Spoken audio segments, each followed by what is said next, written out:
आप सभी का स्वागत है हमारे YouTube चैनल पर। एक ऐसा घटनाक्रम कल का, एक ऐसी जनसभा, एक ऐसी विधानसभा जिसका जिक्र कल पूरे उत्तर प्रदेश में छाया रहा।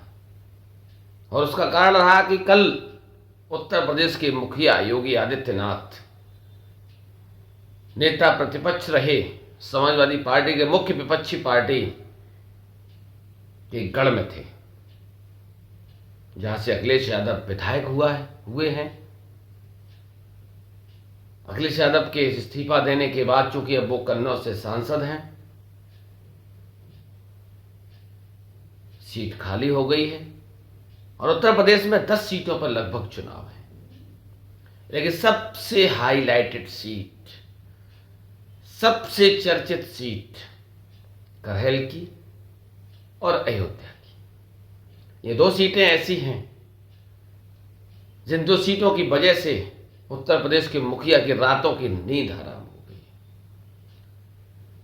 अयोध्या की सीट की जिम्मेदारी स्वयं अपने हाथों में लेने वाले उत्तर प्रदेश के मुखिया अब कहीं ना कहीं जातिगत गोटियां करहेल में भी सेट करने का प्रयास कर रहे हैं। और यही कारण रहा कि कल वो करहेल में एक बड़ी जनसभा को संबोधित करने आए थे।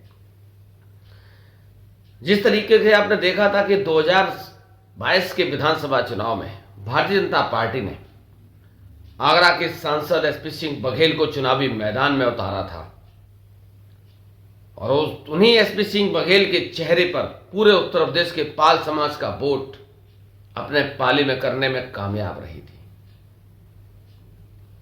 उसी तरीके की रणनीति को देखते हुए करहेल विधानसभा चुनाव में, चूंकि अखिलेश यादव के नाक की सीट है, घर की सीट है, परिवार की सीट है, अगर इस सीट पे कोई उठापटक होती है तो संदेश पूरे प्रदेश से लेकर पूरे देश में जाएगा और ये अखिलेश यादव को नागवार गुजरेगा। चूंकि उसका सबसे बड़ा कारण है कि 2 साल बाद उत्तर प्रदेश में विधानसभा के चुनाव है। कोई हैरानी नहीं होगी कि करहेल से कोई बड़ा चेहरा भारतीय जनता पार्टी चुनावी मैदान में उतार दे, जिससे पूरा सैफई परिवार करहेल सीट तक सिमट कर रह जाए और बाकी सीटों पर कामयाबी हासिल करने में भारतीय जनता पार्टी को आसानी हो। लेकिन 2024 के नतीजे कुछ और ही बयां कर रहे हैं। 2024 के नतीजों को अगर देखा जाए तो इस समय उत्तर प्रदेश की आबो हवा बदली हुई है। और बदले भी क्यों ना, जिस तरीके से नतीजे आए थे उससे आने वाले 2027 के विधानसभा चुनाव में कुछ भी हो सकता है। बराबरी पे मुकाबला भी छूट सकता है और समाजवादी पार्टी सरकार भी बना सकती है। तो करहेल का जिक्र मैं इसलिए कर रहा हूं चूंकि इस समय हो सकता है कि एक जाति विशेष को मोहरा बनाकर करहेल में प्रत्याशी उतार दें, एक वर्ग विशेष को मोहरा बनाकर करहेल में प्रत्याशी उतार दें। चूंकि कल उत्तर प्रदेश के मुखिया ने सारों में कहा कि करहेल से ऐसा प्रत्याशी चुनाव लड़ेगा जो किसी ने सोचा भी नहीं होगा। 2022 के विधानसभा चुनाव में एसपी सिंह बघेल चुनावी मैदान में थे, तो हो सकता ब्राह्मण चेहरा इस समय भाजपा उतार दे करहेल से, ठाकुर समाज का कोई बड़ा चेहरा उतार दे, लोधी समाज का कोई बड़ा चेहरा उतार दे, साक्य समाज का कोई बड़ा चेहरा उतार दे। हो सकता है जिस तरीके से 22 में पाल समाज का बड़ा चेहरा उतारा था तो पाल समाज का कोई बड़ा चेहरा उतार दे।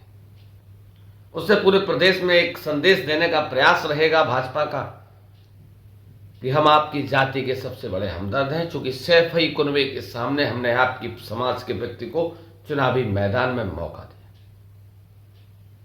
और उससे एक संदेश देने का प्रयास ये भी रहेगा कि 2027 के विधानसभा चुनाव में वो समुदाय, वो जाति अपने पाले में करने का प्रयास भी करेंगे। तो अब देखने वाली बात ये होगी कि वास्तविकता इस बार उत्तर प्रदेश में जो 10 विधानसभा सीटों पर चुनाव है उनके नतीजे कैसे रहने वाले हैं। तो आप लोग लगातार मेरे साथ बने रहिए। करहेल का चुनाव का ऐलान होगा तो करहेल से लेकर जहां तक मैं संभव हो सकूंगा पहुंच सकूंगा वहां की जमीनी हकीकत से रूबरू कराने का आपको प्रयास करता रहूंगा। तो आप लोगों का साथ, आप लोगों का सहयोग, आप लोगों का प्यार ऐसे ही बना रहे, जिससे हमें जनता की आवाज़ उठाने में मजबूती प्रदान हो सके। तो आप सभी साथियों का, सभी लोगों का बहुत बहुत धन्यवाद, बहुत बहुत आभार, शुक्रिया।